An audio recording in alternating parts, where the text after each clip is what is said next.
12세가 되었을 때 아들은 모유 수유를 끝내고 15세가 되어야 혼자 자게 되었습니다.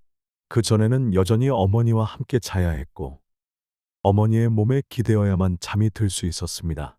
그의 무관심한 태도와 잘못을 전혀 인정하지 않고 계속해서 문제를 일으키는 모습은 사회를 괴롭게 했습니다. 지나치게 애지중지된 자식에 대해 듣는 것만으로도 일반 부모들은 소름이 돋을 것입니다. 많은 사람들이 질문을 던져야 했습니다. 어떤 가정에서 이렇게 독특한 청년을 키울 수 있을까요? 아마도 어머니의 왜곡된 사랑이 아들이 나중에 부정한 사람이 되는 원인 중 하나일 것입니다.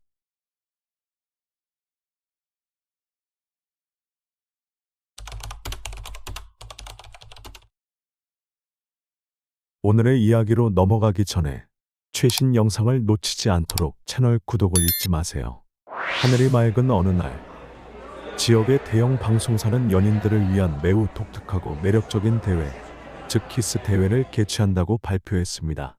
우승 커플에게는 $1000의 상금이 주어지며 이로 인해 많은 사람들이 참여하게 되었습니다.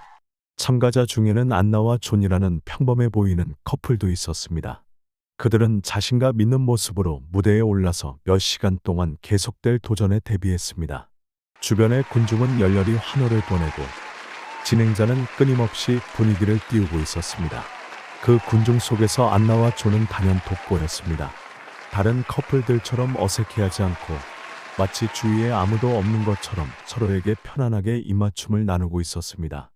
몇 시간이 지나면서 다른 커플들이 포기한 반면 안나와 존은 여전히 열정을 보였습니다. 결국 그들은 승리를 차지했습니다. 그러나 승리의 기쁨은 오래가지 않았습니다. 커플의 이름이 발표되자마자 이상한 침묵이 객석을 감쌌습니다. 웃음소리와 박수는 점차 사라졌고 그 자리를 대신한 것은 관객들의 경악과 혐오가 뒤섞인 시선이었습니다. 안나와 존은 평범한 커플이 아니라 모자 관계였으며 이는 그곳에 있는 모든 사람들을 충격에 빠뜨렸습니다. 그런데도 불구하고 소문과 속삭임이 가득한 가운데에서도 안나는 여전히 매우 기뻐하며 모든 이들에게 감사의 인사를 전하고 인사를 한 뒤 아들과 함께 떠났습니다. 마치 두 사람의 행동이 매우 평범한 일인 것처럼 보였습니다. 존은 전혀 주저하지 않았고 그는 입꼬리를 올려 웃으며 걸으면서 어머니의 허리를 꽉 감싸 안았습니다. 마치 그것이 자신의 연인인 것처럼 보였습니다. 안나는 1962년 미국 캘리포니아에서 태어나며 외모가 아름다운 것으로 유명합니다. 1999년에 37세가 되었을 때 안나는 미국에서 유명한 배우이자 진행자인 리차드와 결혼했습니다. 그들의 결혼은 짝이 잘 맞는다는 평가와 두 사람이 사회에 저명한 인물들이기 때문에 많은 사람들의 부러움을 샀습니다. 많은 기다림과 노력 끝에 안나는 3번의 인공수정을 거쳐야만 아들 존을 낳을 수 있었습니다. 이 아이는 안나의 삶의 중심이 되었고 그녀의 모든 행동은 아들을 애지중지하고 모든 요구를 충족시키는 데 집중되었습니다. 이러한 과도한 애정이 존에게 의존적이고 오만하며 공격적이고 거만한 습관을 형성하게 만들었습니다. 3살이 되었을 때 어린이들이 성별과 남녀의 차이를 인식하기 시작할 때 대부분의 부모들은 자녀에게 별도로 자도록 하고 민감한 행동을 피하도록 교육합니다. 하지만 안나는 다른 관점을 가지고 있었습니다. 그녀는 아들과 함께 자는 습관과 친밀한 행동이 정상적이고 아무런 문제가 없다고 생각했습니다. 안나는 존을 계속해서 애지중지하며 12세가 되었을 때도 모유를 끊지 않았고 15세가 되어도 여전히 어머니와 함께 자려고 하고 어린 시절의 습관을 계속 유지하고 있습니다. 안나의 눈에는 함께 자고 가슴을 만지는 것과 같은 친밀한 행동이 어머니와 자식 간의 사랑과 유대감을 표현하는 방법으로 보였습니다. 매일 밤 남편과 시간을 보내는 대신 안나는 아들의 방으로 가서 이야기를 들려주고 아들과 함께 잠을 자곤 했습니다. 존은 이미 20세에 가까워졌지만 그와 함께 잠을 자는 일이 계속되었습니다. 이것은 안나가 사랑을 표현하는 방법의 비정상성을 보여줄 뿐만 아니라 나중에 더 심각한 문제를 초래하게 됩니다. 존이 자연스러운 생리적 반응을 보이기 시작하자 안나는 그것을 알고 있었지만 그녀의 왜곡된 사랑은 아들로부터 떨어지기를 허락하지 않았습니다. 안나의 남편인 리차드가 이 상황에 대해 불만을 제기한 후에야 안나는 아들이 별도로 자는 것을 받아들였습니다. 어렸을 때부터 가족의 사랑이 부족했던 안나는 그 결핍을 보상하려는 듯 자신의 모든 사랑을 아들 존에게 쏟아부었습니다. 그녀는 아들에게 가장 고급스러운 음식들을 제공하며 정성을 다해 돌보았습니다. 하루 세끼 식사는 물론 존은 매일 염소젖을 2번 마셨고 깊은 바다에서 잡은 생선과 고급 스테이크도 즐길 수 있었습니다. 존은 연간 11만 4천 달러의 학비가 드는 비싼 초등학교에서 영어, 골프 등 다양한 귀족 과목을 배우고 있었습니다. 안나는 아들이 최고의 환경에서 성장할 수 있도록 돈을 아끼지 않았지만 그녀의 모든 노력은 정반대의 결과를 가져왔습니다. 안나가 존에게 18세가 되면 완전히 자유로울 수 있을 거야라고 자주 말했기 때문에인지 존은 18세가 되자마자 혼자서 영국으로 유학을 결정했습니다. 그러나 이 유학이 안나 가족에게 끔찍한 비극의 서막이 될 줄은 아무도 예상하지 못했습니다. 엄마의 엄격한 감시가 사라지자 존은 점점 통제를 잃기 시작했습니다. 영국에서의 자유로운 생활과 안나의 보호와 관리가 부족한 환경은 그를 타락한 습관으로 몰아넣었습니다. 밤새 이어지는 파티와 불분명한 관계들, 방탕한 생활은 그저 다가올 비극적인 사건들의 시작에 불과했습니다. 어느 화창한 날, 존은 평온한 모습으로 기숙사에 돌아왔습니다. 그의 손에는 커다란 검은색 가방이 들려 있었고 얼굴에는 어떠한 감정도 드러나지 않은 냉담한 표정이었습니다. 어느 날 존은 평온한 모습으로 기숙사로 돌아왔습니다. 손에는 큰 검은색 가방을 들고 있었고 그의 얼굴은 감정이 전혀 드러나지 않았습니다. 같은 방을 쓰는 친구는 소파에 앉아 TV 화면을 응시하고 있었고 우연히 존이 가져온 큰 가방을 보았습니다. 호기심이 생긴 친구는 가방 안에 무엇이 들어있는지 물었습니다. 존은 친구를 돌아보며 의미심장한 반미소를 지으며 부드러운 목소리로 그저 몇 가지 장난감에 불과하다고 대답했습니다. 친구는 존이 또 장난을 치는 것이라고 생각하며 웃었습니다. 하지만 이상하게도 친구는 불안한 감정을 느꼈고 그 이유를 설명할 수 없었습니다. 검은색 가방이 너무 크고 신비로웠습니다. 그러나 친구는 그동안 존이 기이한 장난을 치곤 했기 때문에 별다른 신경을 쓰지 않았습니다. 존은 곧바로 자신의 방으로 들어가 문을 닫았습니다. 조용한 방 안에서 가방의 지퍼 소리만 규칙적으로 들렸습니다. 큰 검은색 가방 안에서는 무서운 물건들이 서서히 드러났습니다. 가방 안에는 마른 총과 탄약, 몇 개의 날카로운 칼들이 있었습니다. 존은 자신의 장난감을 내려다보며 눈빛이 기이하게 빛났습니다. 그날 밤 2사람이 방 안에 앉아 있을 때 존은 친구에게 농담 같기도 하고 진지하게 5월 1일에는 학교에 오지 말라고 당부했습니다. 친구는 호기심이 가득한 얼굴로 찡그리며 다시 물었습니다.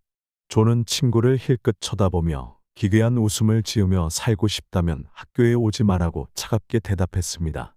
존의 말은 그의 친구를 소름 돋게 했고 이상하고 불편한 감정이 친구의 척추를 타고 흐르듯 느껴졌습니다. 그러나 갑자기 존은 크게 웃으며 마치 재미있는 농담을 한 것처럼 친구의 어깨를 가볍게 두드렸습니다. 친구는 안도의 한숨을 내쉬며 이것이 평소처럼 존의 병적인 농담일 뿐이라고 생각하고 별로 신경 쓰지 않았습니다. 그는 고개를 저으며 존이 그저 자신을 겁주기 위한 장난을 치고 있다고 여겼습니다. 그러나 존에게는 모든 것이 더 이상 장난이 아니었습니다. 그의 머릿속에는 병적인 계획이 형성되기 시작했습니다. 그날 존의 학교에서는 대규모 자선 행사가 열렸습니다. 학교 저녁이 밝고 즐거운 분위기로 가득 차 있었고 학생들과 교사들은 저녁 프로그램을 준비하며 신이 나 있었습니다. 존은 학교에 들어섰고 마치 유령처럼 사람들 사이를 조용히 지나갔습니다. 평소와는 달리 오늘 존은 친구와 함께하지 않았고 장난감이라 부르는 것을 담은 검은 가방을 들고 있었습니다. 아무도 존을 주목하지 않았고 그가 가진 이상한 가방에 대해서도 아무도 의문을 가지지 않았습니다. 사람들은 작업, 즐거움, 그리고 기대감에 너무 바빠서 곧 다가올 악몽을 전혀 알아채지 못했습니다. 존은 행사 준비를 위해 모여있는 학생들과 교사들이 많은 강당 입구에 멈췄습니다. 그는 잠시 그곳에 서 있었고 그의 눈빛은 신비롭고 악의적인 표정을 띠고 있었습니다. 탐색하는 듯한 모습으로 그는 조용히 주변을 살펴보았습니다. 밝은 미소와 행복한 표정을 짓고 있는 모든 사람들이 그들의 평온한 순간이 곧 빼앗길 것이라는 사실을 전혀 모르고 있었습니다. 관찰을 마친 후 존은 천천히 강당 안으로 들어갔습니다. 그는 문을 닫았지만 이번에는 사람들이 자유롭게 들어오고 나가도록 두지 않고 조용히 문을 잠갔습니다. 존은 천천히 검은색 가방을 바닥에 내려놓았습니다. 그의 손은 떨리고 있었지만 그 떨림은 두려움 때문이 아니라 흥분에서 비롯된 것이었습니다. 그는 신중하게 가방을 열더니 미리 준비해 둔 치명적인 장난감인 총을 조심스럽게 꺼내 들었습니다. 회의장에 있는 사람들은 모두 자신의 일에 몰두해 있었기 때문에 누구도 존에게 주의를 기울이지 않았습니다. 존이 총을 하늘로 들어 올렸을 때조차도 그 누구도 뒤돌아보지 않았습니다. 그러다 갑작스러운 총성이 울려 퍼지자 그 고요한 평화는 한순간에 산산조각 났습니다. 강당의 모든 사람이 놀라서 두려운 눈빛으로 소리의 출처를 바라보았습니다. 존은 그곳에 서 있었고 손에는 총이 들려 있었으며 입에는 차가운 미소를 지니고 있었습니다. 순식간에 평화로운 공기가 혼란으로 바뀌었습니다. 사람들은 끔찍한 상황을 깨닫고 비명을 질렀습니다. 아무도 반응할 틈도 없이 존은 총구를 내리고 군중을 향해 미친 듯이 방아쇠를 당겼습니다. 총알이 연속적으로 공중을 가르며 총성이 귀청이 터질 듯 했습니다. 총을 당길 때마다 한 사람이 쓰러졌고 피가 튀었으며 끔찍한 비명이 강당을 가득 메웠습니다. 이 장면은 마치 공포 영화에서 보는 것과 같았습니다. 존은 문 바로 앞에 서 있었고 문은 단단히 잠겨 있었습니다. 군중은 절망 속에서 혼란스러워하며 비명을 지르고 있었지만 아무도 탈출구를 찾을 수 없었습니다. 모든 길은 존이 서 있는 방향으로 이어져 있었고 그의 총구에서 총알이 끊임없이 발사되었습니다. 총알이 다 떨어질 때까지 존은 멈추지 않았습니다. 끔찍한 사건이 일어난 직후 학교는 즉시 경찰에 신고했습니다. 조사팀은 신속하게 존의 거주지를 수색했고 그 결과 모든 이들을 놀라게 했습니다. 존의 좁은 방에서 경찰은 엄청난 양의 무기를 발견했습니다. 이 무기는 작은 무기 창고를 무장시킬 수 있는 충분한 양이었습니다. 단순히 몇 자루의 총만 있는 것이 아니라 존이 저장한 무기와 장비의 양은 예상을 훨씬 초과했습니다. 발견된 것들 중에는 방탄복, 보호용 마스크, 전문 총기 거치대, 총발사 시 소음을 막기 위한 귀마개, 그리고 중세 시대의 교수형에 사용되던 가로트라는 고문 도구가 포함되어 있었습니다. 또한 경찰은 수천 발의 총알, 9cm 크기의 자작권총, 그리고 매우 높은 살상력을 가진 석궁을 발견했습니다. 이러한 발견은 존의 왜곡된 심리와 정밀한 계획을 더욱 명확히 했습니다. 존은 사회에 반감을 품고 있으며 대참사를 일으킬 준비가 되어 있는 인물로 밝혀졌습니다. 존 사건을 담당한 경찰관은 언론에 공개적으로 말했습니다. 그는 54년간 경찰로서의 경력 동안 이처럼 끔찍한 사례를 한 번도 본 적이 없다고 밝혔습니다. 그는 위험한 무기만을 갖춘 것이 아니라 상상할 수 없을 정도로 극단적인 반사회적 사상을 가진 범죄자를 처음 마주했다고 인정했습니다. 그러나 비록 판결이 내려졌음에도 불구하고 그가 지역 사회와 그를 목격한 사람들에게 남긴 공포는 영원히 지워지지 않을 것입니다. 더 충격적인 것은 존이 저지른 범죄 자체가 아니라 그가 체포된 후 안나 부부의 태도였습니다. 그러나 존이 행한 일보다 더 충격적인 것은 바로 안나와 그녀의 남편의 태도입니다. 자신의 잘못을 반성하거나 부끄러움을 느끼기보다는 그들은 존의 학교를 비난하며 자신의 아들이 범죄에 연루된 원인을 학교에 돌렸습니다. 안나와 남편은 연이어 아들을 옹호하며 다음과 같은 편견 가득한 발언을 했습니다. 얘는 매우 착한 아이이다. 그저 어린아이일 뿐이다 라며 마치 존이 저지른 일이 단순한 어린아이의 작은 실수인 것처럼 여겼습니다. 그들의 맹목적인 사랑은 여기서 그치지 않았습니다. 존을 경찰서에서 구하기 위해 안나와 그녀의 남편은 자신의 모든 인맥과 재산을 아낌없이 사용했습니다. 그들은 가장 유능한 변호사들을 고용했으며 과정 내내 두 부부는 자주 자식의 미래에 대해 머리가 하얘질 정도로 걱정된다고 불평했습니다. 그들에게 존은 범죄자가 아니라 오해의 희생자였습니다. 그들의 맹목적인 사랑은 존의 잔인한 행동을 감싸주는 방패가 되었다. 게다가 존의 보석금을 마련하기 위해 안나와 남편은 집을 팔고 모든 재산을 정리해 아들을 구했습니다. 그러나 경찰서에서 아들을 무사히 빼낸 후에도 그들은 전혀 부끄러워하거나 후회하지 않았습니다. 오히려 그들은 여전히 자신감을 보이며 마치 그들의 가족이 여전히 주목의 중심에 있는 것처럼 행동했습니다. 존이 미국으로 송환될 때 기자들과 언론은 그를 둘러싸고 모든 순간을 기록했습니다. 안나는 침묵하거나 반성하기보다는 크게 소리쳐서 당신들 뭐 하는 거예요? 더 이상 찍지 마세요. 당신의 기계가 제 머리를 때리고 있어요. 라고 외쳤습니다. 여성의 말은 단순히 분노를 표현하는 것이 아니라 주변 모든 사람들을 무시하는 태도를 반영하고 있었습니다. 존은 자신이 저지른 일에 대해 전혀 후회하지 않는 모습이었습니다. 군중 속으로 끌려가는 동안 존은 고개를 숙이거나 반성하는 모습을 보이지 않았습니다. 그 대신 그는 입꼬리를 올리며 날카로운 시선으로 주변 사람들을 훑어보았습니다. 전혀 미안해하는 기색 없이 그는 눈을 크게 뜨고 경멸의 표정을 지으며 마치 모든 사건이 자신이 이긴 하나의 게임에 불과한 것처럼 행동했습니다. 끔찍한 사건이 발생한 후 존이 변하고 삶을 새롭게 시작할 것이라고 생각했지만 그렇지 않았습니다. 그는 실수에서 배우기보다는 더 깊이 타락한 삶에 빠져들었습니다. 그는 잘못을 고치려는 의도가 전혀 없었고 오히려 나는 평생 부모님의 돈으로 살 거야. 일하는 건 너무 피곤하니까 라고 거만하게 선언했습니다. 이 발언은 대중의 분노와 실망을 불러일으켰으며 존을 기생충처럼 무책임하고 독립심이나 성숙함이 전혀 없는 사람으로 여겼습니다. 2019년 존의 이름이 다시 뉴스에 오르지만 이번에는 그의 폭력적인 행동이나 무모한 장난이 아니라 또 다른 스캔들 때문이었습니다.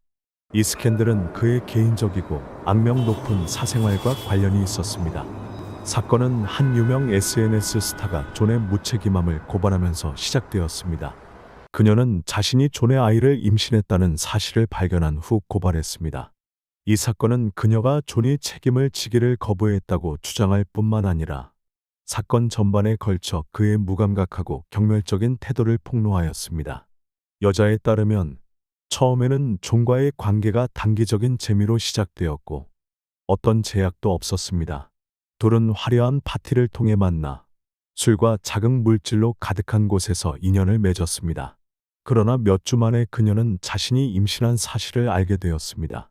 당황하기는커녕 그녀는 이 일이 그들의 관계를 더 발전시키는 계기가 될 수 있을 것이라고 믿었고 존이 뱃속의 아이에 대해 책임을 질 것이라는 희망을 품었습니다. 그러나 그녀가 이 소식을 존에게 전했을 때 모든 기대는 금세 무너졌습니다.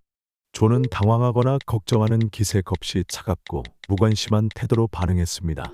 그는 자신이 아이의 아버지라는 사실을 단호히 부인하며 책임을 지라는 요구에 화를 내고 경멸스러운 태도를 보였습니다. 존은 그녀를 비웃으며 이를 값싼 속임수라고 불렀고 자신을 이용해 주목받으려 한다고 주장했습니다. 그의 말은 젊은 여성의 마음을 찢어놓는 듯했고 그녀는 미래가 있을 것이라고 믿었던 관계에 대한 신뢰가 무너져 버렸습니다. 그의 경멸과 무시의 태도는 그녀를 모욕감에 빠뜨렸을 뿐만 아니라 존의 진짜 모습을 공공에 드러내겠다는 결심을 하게 만들었습니다. 자신의 이야기를 소셜미디어에 게시함으로써 그녀는 모든 사람이 많은 사람들에게 알려졌던 그 악당의 진실한 얼굴을 보기를 원했습니다. 이 사건은 빠르게 언론에 퍼져나갔고 다시 한번 여론이 들썩였습니다. 그러나 아들의 사건에 대해 질문을 받았을 때 안나는 전혀 걱정하거나 후회하는 기색 없이 태연했습니다. 그녀는 언론에 단지 내 아들이 너무 잘생겨서 표적이 된 것일 뿐이다라고 주장했습니다. 안나의 맹목적인 보호는 사람들을 더욱 실망시켰습니다. 현실을 직시하고 아들을 올바르게 하는 대신 그녀는 계속해서 존의 잘못된 행동을 용인했습니다. 안나의 맹목적인 감싸주는 태도는 존을 점점 더 오류의 연쇄 속으로 빠뜨렸습니다. 어머니의 방조는 존을 점점 더 반항적이고 경멸적인 태도를 가지게 만들었습니다. 안나의 남편 리차드는 계속해서 통제할 수 없는 아들과 모든 잘못을 감추는 아내를 견딜 수 없었습니다. 갈등이 쌓여가던 중 리차드는 결국 이혼을 결정했습니다. 리차드의 이혼 결정은 빠르게 여론을 뜨겁게 만들었습니다. 안나는 남편에게 버림받았다고 주장했지만 실제로는 모든 문제의 근본이 반항적인 아들 존에게 있음을 모두 알고 있었습니다. 리차드는 안나의 아들에 대한 맹목적인 사랑이 너무 지나쳐 가족을 비극으로 몰아넣었을 때 더 이상 참을 수 없었습니다. 그뿐만 아니라 같은 해 4월 존은 태국에서 3번이나 심각한 상황으로 체포되었습니다. 그는 완전히 알몸 상태로 집에 침입하다가 현장에서 붙잡혔고 정신을 잃은 상태였습니다. 심지어 그는 소파를 들고 와서 얼굴을 닦는 기이하고 무서운 행동을 하기도 했습니다. 경찰이 조사한 결과 존이 금지 약물을 사용하여 완전히 통제를 잃고 있었던 것으로 드러났습니다. 안나는 아들의 범죄에 너무 익숙해졌음에도 불구하고 이번에는 그 상황을 지켜볼 수 없었습니다. 그녀는 즉시 태국으로 날아가 존을 데리고 돌아왔습니다.